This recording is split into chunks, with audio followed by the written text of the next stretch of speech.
बच्चों, आज हम हिंदी की पाठ्य पुस्तिका क्षितिज भाग 1 के पद्यखंड पाठ वाक, जो कि ललित जी द्वारा रचित है, वो पढ़ेंगे। सर्वप्रथम हम कवयित्री ललित जी के विषय में जानकारी प्राप्त करेंगे और फिर हम पाठ का पठन करेंगे। ललित जी बच्चों, ये एक कश्मीरी कवयित्री हैं।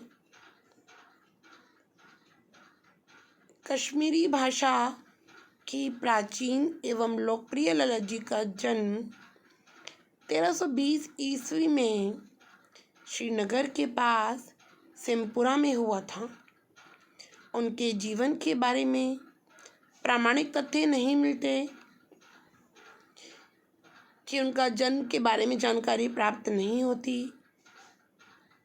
उन्हें बचपन में ललेश्वरी, लला, लल योगेश्वरी, लला रिफा, ये सब कश्मीरी नाम हैं, आदि नामों से भी जाना जाता है। रचना परिचय की बात करें तो ललित जी का कोई प्रामाणिक काव्य तो है नहीं। उनके सैकड़ों वाक वर्षों से मौखिक रूप से एक पीढ़ी से दूसरी पीढ़ी तक प्रचलित रहे हैं और अभी भी हैं। उनमें से 4 वाक हमारी पाठ्य पुस्तक में भी है। ललित जी ने अपनी रचनाओं में धर्म की संकीर्णताओं से ऊपर उठकर भक्ति के रास्ते पर चलने पर जोर दिया है। उन्होंने मानव प्रेम और मानवता को भी महत्वपूर्ण बताया है। इनकी भाषा शैली, इनकी रचनाएं वाक शैली में हैं। उनमें लोक जीवन के तत्व निहित हैं। उनकी रचनाएं अरबी, फारसी, संस्कृत आदि भाषाओं के शब्दों से बोझिल नहीं हैं और उनकी भाषा बहुत सरल भाषा है जो वाक में प्रयोग की गई है। उनके वाक में आम जनता में तुलसी की चौपाइयों तथा रसकान के सवैये की तरह लोकप्रिय हैं और उनको जवानी याद भी हैं। ललित जी का निधन 1391 ईस्वी के आसपास माना जाता है। पाठ की रूपरेखा देखें। प्रस्तुत काव्य में प्रसिद्ध कश्मीरी ललित जी की वाक के नाम से चर्चित रचनाओं का हिंदी अनुवाद प्रस्तुत किया गया है। ललित ने अपने साहित्य के माध्यम से वही जागरण और जीवन संदेश प्रस्तुत किया है जो हिंदी की प्रसिद्ध कवयित्री मीरा ने अपनी रचनाओं के द्वारा किया था। यही कारण है कि ललित को कश्मीर की मीरा भी कहा जाता है। ललित जी ने धार्मिक आडंबरों का विरोध किया और प्रेम को सबसे मूल्यवान बताया। उन्होंने ये दूसरों के प्रति प्रेम की भावना, धार्मिक आडंबर, भक्ति, ये सब उन्होंने इस सब का विरोध किया है और उन्होंने प्रभु के प्रति सच्चा प्रेम को ही सबसे मूल्यवान बताया है। बच्चों, हमारी इस काव्य में वाक में 4 वाक दिए गए हैं, जिन 4 वाकों का अलग अलग आपको अर्थ मिलेगा। पहले वाक में ललित जी ने ईश्वर प्राप्ति के लिए मनुष्य द्वारा किए जाने प्रयासों की व्यर्थता का वर्णन किया है। उन्होंने बताया है कि इंसान ईश्वर प्राप्ति के लिए बहुत कुछ प्रयास करता रहे, लेकिन अगर उसके मन में ईश्वर के प्रति सच्ची भक्ति नहीं है तो उसके द्वारा किए गए प्रयास सब व्यर्थपूर्ण हो जाते हैं। वह किसी भी मतलब के नहीं रह जाते। आइए पहला भाग देखते हैं। देखो बच्चों, इसमें कच्ची रस्सी के विषय में बताया है जो कि मनुष्य के प्राणों से उसकी तुलना की गई है। नाव के विषय में बताया है जिसकी तुलना मनुष्य के मानव शरीर से की गई है। ये भवसागर, ईश्वर का स्थान, उस पार जो ईश्वर है उसके विषय में भी बताया गया है। रस्सी कच्चे धागे की खींच रही ये नाव, जाने कब सुन मेरी पुकार, करें देव भवसागर पार। पानी टपके कच्चे सकोरे, व्यर्थ प्रयास हो रहे मेरे। जी में उठती रह रहे हुक, घर जाने की चाहे घेरे। बच्चों, इसमें पानी टपकना, कच्चे सकोरे मीन्स मिट्टी का वह पात्र जिसमें अगर हम पानी डाल दें तो वह व्यर्थ ही टपकता रहता है, जैसा इस चित्र में नलके से व्यर्थ ही पानी बह रहा है। ईश्वर का स्थान, ईश्वर की प्राप्ति। शब्दार्थ देखते हैं। नाव शरीर रूपी नाव, देव प्रभु ईश्वर, भवसागर संसार रूपी भवसागर, कच्चे सकोरे मिट्टी से बना पात्र, हुक तड़प वेदना मन का दुख, चाह इच्छा और चाहत।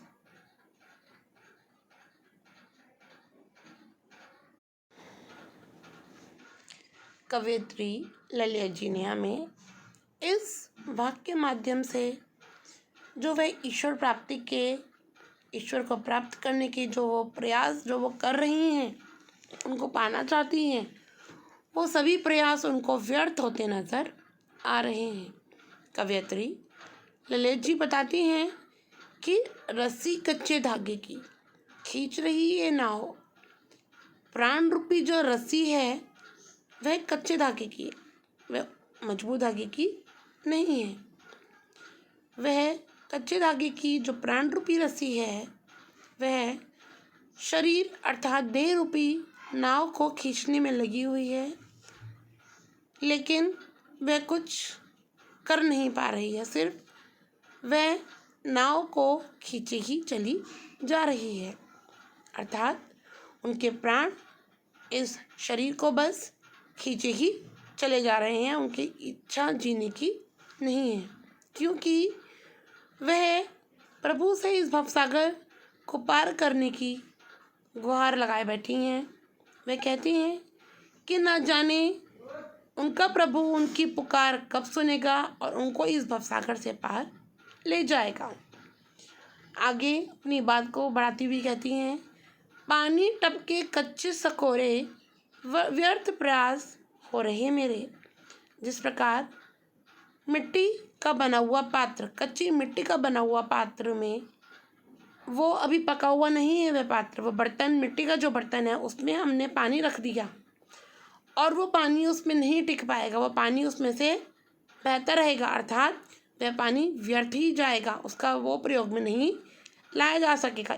ऐसे ही जो भी ईश्वर प्राप्ति को, जो भी प्रभु की भक्ति, प्रभु की प्राप्ति के लिए जो भी वे प्रयास कर रही हैं अपने प्रभु को पाने के लिए, वह सब उस कच्चे सकोरे की पानी की भांति सभी प्रयास वे विफल हो रहे हैं, वे अपने प्रयासों में सफल नहीं हो पा रही हैं और बार बार इतने प्रयास करने पर भी विफल होना उनको उनके जीवन से हरा देता है। और वो कहती हैं कि बार बार उनके मन में एक ही वेदना, दुख उठ रहा है कि वह ईश्वर की प्राप्ति करना चाहती हैं, उस ईश्वर की शरण में जाना चाहती हैं, लेकिन उन्हें ईश्वर के शरण की प्राप्ति अर्थात ईश्वर के ग्रह की प्राप्ति अर्थात उन्हें प्रभु की प्राप्ति नहीं हो पा रही है, क्योंकि वह इस संसार में रहकर सांसारिक मोह माया,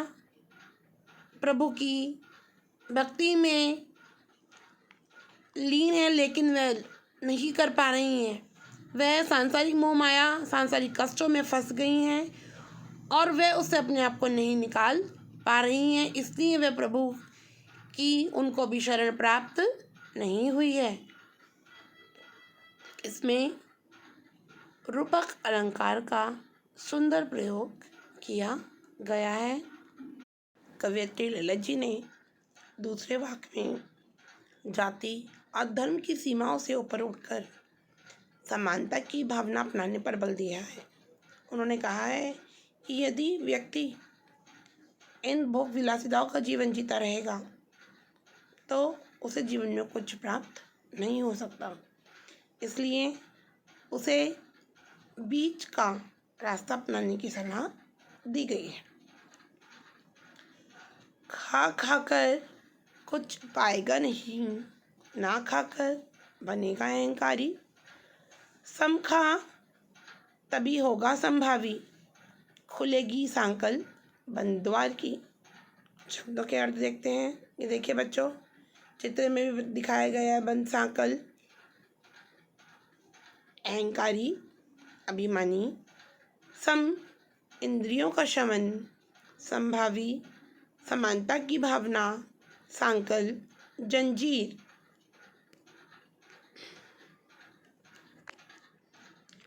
कवयित्री ने इसमें व्यक्ति को मध्यम मार्ग अपनाने की सीख देते हुए कहा है।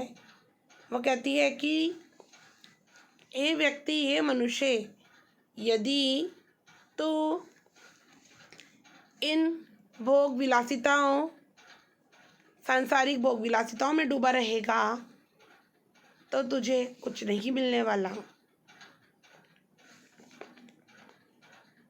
तो इस भोग के खिलाफ त्याग तपस्या का जीवन भी अपनाएगा तो तू तभी भी अहंकारी ही बनेगा।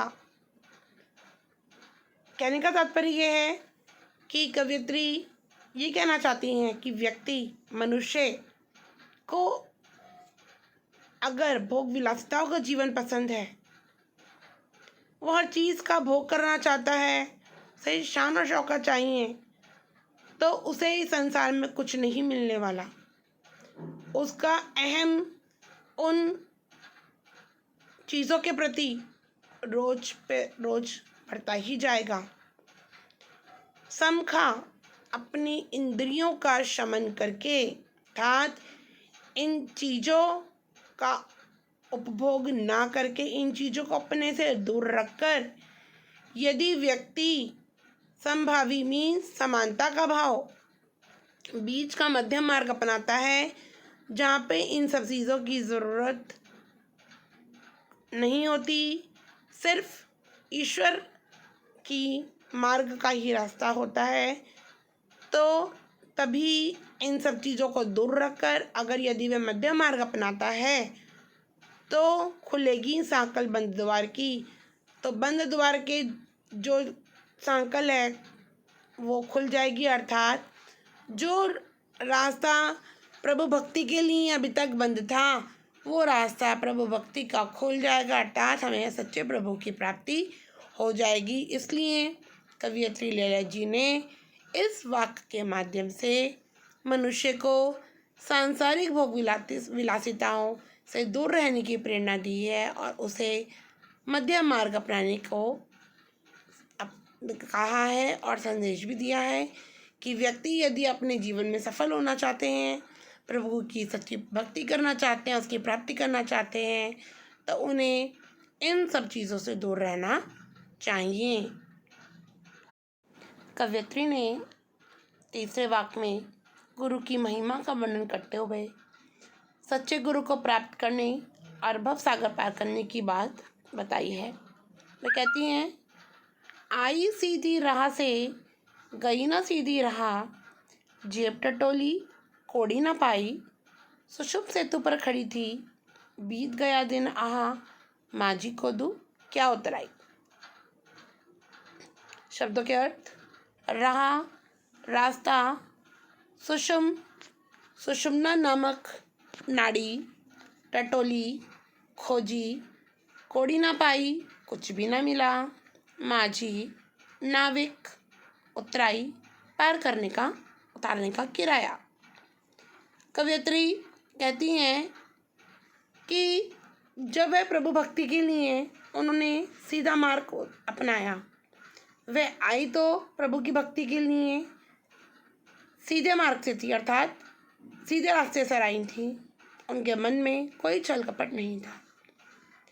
गई ना सीधी राह, लेकिन सीधी राह से आकर भी वह सांसारिक बंधनों और मोह माया में फंस गईं, जिस कारण वे आगे सीधे रास्ते नहीं जा पाईं और वे वहीं फंस गईं।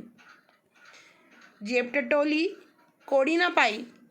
जब इंसान इन छल कपट, भोग विलास, मोह माया आदि बंधनों में बंध जाता है और वह अपने सत्कर्मों को भूल जाता है, वह इन सब बंधनों में बंध कर सच्चा मार्ग भूल जाता है, तो उसके पास सिर्फ पछताने के सिवाय कुछ नहीं रहता। इसी बात को बताते हुए कवित्री ने हमें जेब टटोली अर्थात उन्होंने अपनी जेब में देखा, उन्होंने अपने हृदय में जाकर देखा कि उनके हृदय में सिर्फ भोग विलास, छल कपट, ये सब चीज़ें थी और उनके पास कुछ भी नहीं बचा था। वह सिर्फ हठयोग का रास्ता अपना रही थी, अर्थात जबरदस्ती से वह प्रभु को प्राप्त करना चाहती थी। वह हठ का रास्ता अपनाकर ही प्रभु को प्राप्त कर रही थी। इस हठयोग में फंसकर वह शरीर की 3 नाड़ियों में से सुषुम्ना नाड़ी रूपी पुल पर खड़ी थी और वह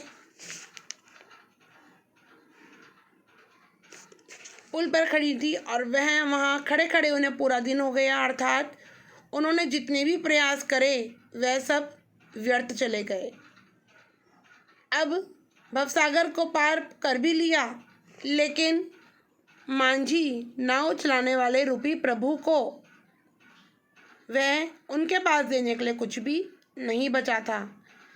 जब उन्होंने अपनी जेब टटोली तो उसमें सिर्फ सांसारिक छल कपट, भोग विलासिताओं की भावना ही भरी थी। उसके अंदर प्रभु के प्रति सच्ची भक्ति की भावना नहीं थी। वो कहती हैं कि मैं उस भवसागर को पार करने के लिए उस नाव में बैठ गई, लेकिन अब उनके पास कुछ भी नहीं था, अर्थात उस नाव चलाने वाले मांझी नाव चलाने वाले को देने के लिए जेब में कुछ नहीं बचा था, अर्थात उस प्रभु को देने के लिए, उस प्रभु को चाहने के लिए उनके पास कुछ भी नहीं बचा था। वह अब भवसागर को पार करने में सफल नहीं हुई। चौथे वाक्य में कवयित्री ललित जी ने हमें धर्मगत संकीर्णता को त्यागने अर्थात धर्म में भेदभाव ना करने तथा प्रत्येक प्राणी में ईश्वर के समाये होने की बात बताई है। वह कहती हैं कि ईश्वर नहीं है, हमें ईश्वर में भेदभाव नहीं करना चाहिए, हमें धर्मों में भेदभाव नहीं करना चाहिए। दूसरों को पहचानने से पहले हमें अपने बारे में जान लेना चाहिए। थल थल में बसता है शिव ही, भेद ना कर क्या हिंदू मुसलमान, ज्ञानी है तो स्वयं को जान, वही है साहिब की पहचान। थल माने जमीन, स्थान अर्थात कण कण, शिव प्रभु भगवान, साहिब ईश्वर, खुदा, भेद अंतर। कवित्री कहती हैं कि जो व्यक्ति ईश्वर में भेदभाव करता है उसे संबोधित करते हुए कवियत्री ने हमें बताया है कि हे व्यक्ति, हे मनुष्य, थल थल में बसता है शिव ही। थल थल मीन्स जगह जगह में शिव अर्थात प्रभु का निवास स्थान है, अर्थात प्रभु तो हमारे कण कण में विराजमान है। भेद ना कर क्या हिंदू मुसलमान है मनुष्य, हे अज्ञानी मनुष्य, प्रभु तो हमारे कण कण में हर जगह चारों तरफ विराजमान है। तो हिंदू मुसलमान के नाम पर क्यों प्रभु में भेदभाव करता है, क्यों तो उसमें अंतर करता है, तो क्यों उसको अलग मानता है। इस बात को बताते हुए वो कहती हैं कि भगवान सर्वत्र अर्थात सब जगह विराजमान है। हमें धर्म के आधार पर प्रभु को अलग नहीं करना चाहिए, अर्थात उसमें कोई अंतर नहीं समझना चाहिए। अगर मनुष्य सच्चा ज्ञानी है, उसे वाकई ही सच की परख है, वह ज्ञानी है, उसे पता है कि क्या बुरा है, क्या गलत है, क्या सही है, तो उसे स्वयं को जानने की कोशिश करनी चाहिए। उसे सबसे पहले अपने बारे में जानना चाहिए, अपने अंदर की भावनाओं को जानना चाहिए, उसे अपना आत्मज्ञान करना चाहिए। अगर वह सब आसानी से कर पाता है, अगर वह अपने बारे में, अपने मन की गहराइयों को, अपने हृदय की बात को समझ सकता है, उसमें सक्षम हो जाता है, वही है साहिब की पहचान। यही सच्चे ईश्वर को प्राप्त कर सकता है। इसलिए कवयित्री ने हमें इस वाक्य के माध्यम से भगवान में अंतर ना करने की सीख दी है। उन्होंने बताया है कि भगवान कण कण अर्थात जगह जगह स्थान स्थान पर विराजमान है। प्रभु अलग नहीं है, चाहे वो किसी भी संप्रदाय धर्म का क्यों ना हो। प्रभु एक है, इसलिए हमें प्रभु ईश्वर में कोई भी अंतर नहीं करना चाहिए, हमें भेदभाव धर्म के आधार पर नहीं करना चाहिए। अगर व्यक्ति सचमुच ज्ञानी है तो सबसे पहले उसे स्वयं का परिचय, स्वयं का आत्मज्ञान समझना चाहिए। वही सच्चे ईश्वर को प्राप्त कर सकता है। बच्चों, आपको चारों वाक्य समझ में आए होंगे। आप घर पर अपनी पढ़ाई पर विशेष ध्यान दें और आपको जो भी समझाया जा रहा है उस वीडियो को बार बार देखकर उसको समझने की, अच्छी तरह कंठस्थ करने की कोशिश करें। घर पर स्वस्थ रहें, सुरक्षित रहें, बार बार हाथ धोते रहें, सफाई का विशेष ध्यान रखें और उसके साथ साथ अपनी पढ़ाई का भी विशेष ध्यान रखें। धन्यवाद।